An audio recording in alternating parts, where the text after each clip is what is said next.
Le 21e siècle est un siècle parfait. Un siècle où on vit une vie de rêve. Bon, pas encore parce que les choses vont toujours arriver, les belles choses sont à venir. Mais nous sommes dans un monde où il y a tellement de belles choses, il y a tellement de liberté d'expression. Là où on a déclaré la liberté pour tout le monde est libre de marcher comme il veut, tout le monde est libre de parler comme il veut. Les enfants parlent à leurs parents comme si c'était leurs copains, les parents parlent à leurs enfants comme si leurs enfants étaient leurs rois. Aujourd'hui, les parents se prosternent devant les enfants sont devenus les rois du monde et les parents sont devenus des balayeurs de la maison de leurs enfants. Je me demande qu'est-ce qui est à l'origine de tout ça. Les gens diront la société, le gouvernement, mais croyez-vous que c'est vraiment le gouvernement?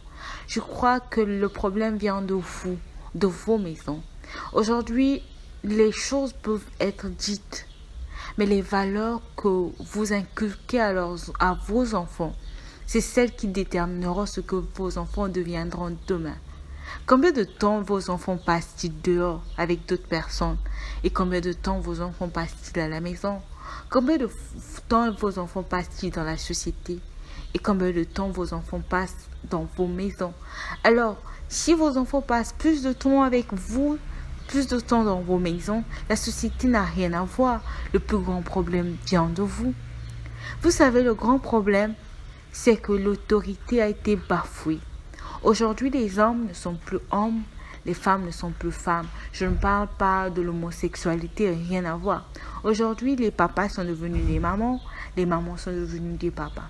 Aujourd'hui, à cause de la parité, de l'égalité, les femmes sont devenues plus autoritaires que les hommes et les hommes sont devenus trop gentils, plus gentils même et même soumis.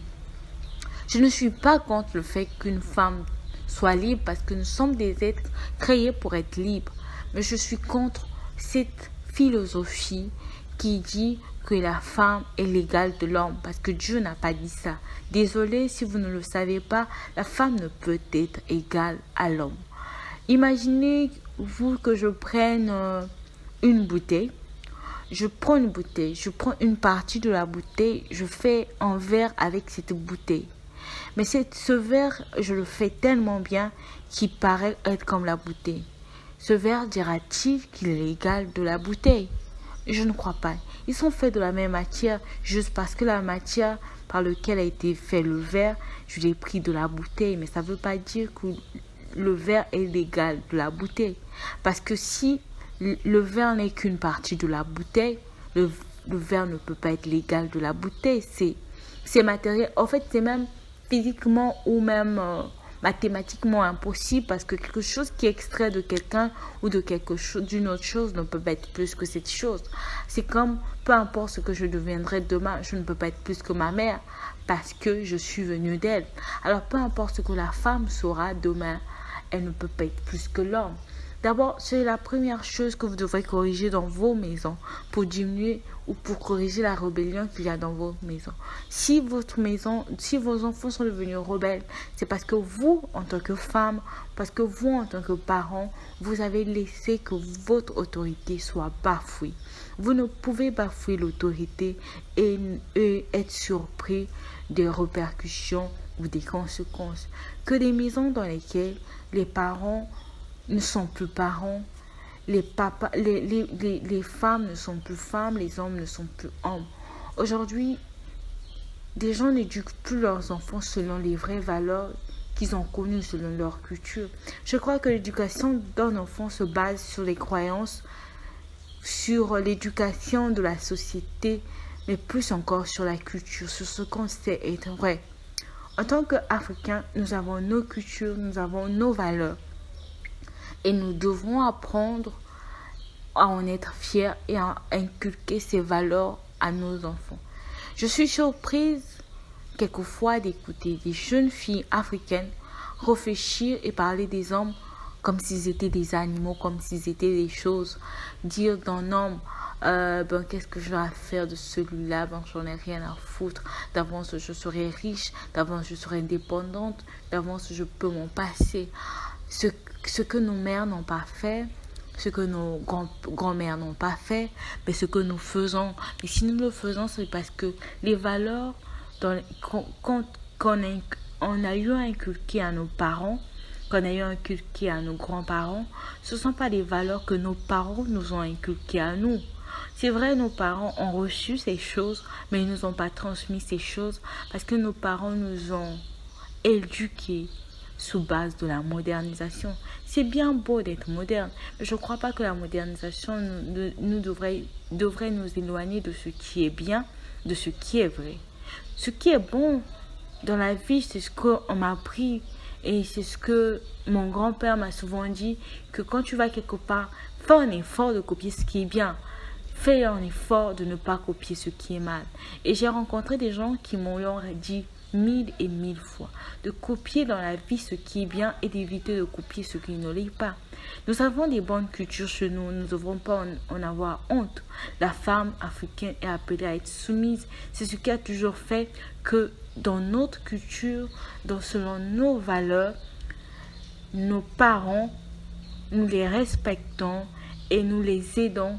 Nous vous achetons pour eux des choses parce que nous savons qu'ils ont travaillé pour nous. Et aujourd'hui, ce n'est plus le cas.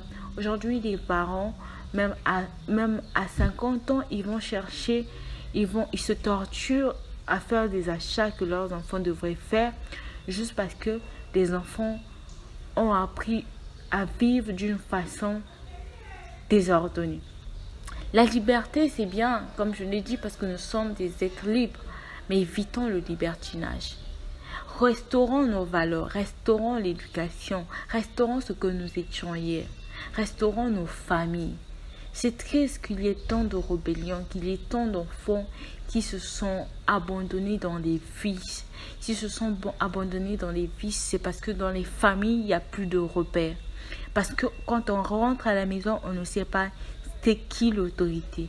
Parce que papa n'est plus l'autorité de la maison, parce que maman a pris l'autorité de papa, parce que maman ne traite plus papa comme un roi, parce que la maman n'est plus la reine, mais elle est devenue le roi, parce que papa n'est même plus le roi, il est devenu le prince et l'enfant est devenu le roi. C'est parce que les autorités ont été bafouées dans nos maisons que nos enfants aussi se sont perdus. Je vous assure, lorsque nous allons restaurer nos vraies valeurs, nos vraies cultures, et nous allons restaurer l'autorité qu'il y avait autrefois dans nos maisons. Sachez que la rébellion, que toutes ces choses que nous voyons que nos enfants ont en train d'acquérir disparaîtront d'elles-mêmes. Parce que quand papa dira oui, on sait que c'est oui. Quand papa dira non, on sait que c'est non. Quand papa dira non, même maman ne peut pas dire oui. Parce que papa est le chef. Je ne dis pas que nous devons vivre dans des maisons de dictature, mais nous devons vivre tout en respectant l'autorité de chaque personne, tout en reconnaissant chacun sa place, tout en étant chacun à sa place, tout en restant papa à la place de papa, maman à la place de maman et les enfants à leur place d'enfants. C'est ce moment-là que nous pourrons changer des choses, c'est ce moment-là que nous pourrons dire que nous avons réussi dans nos familles.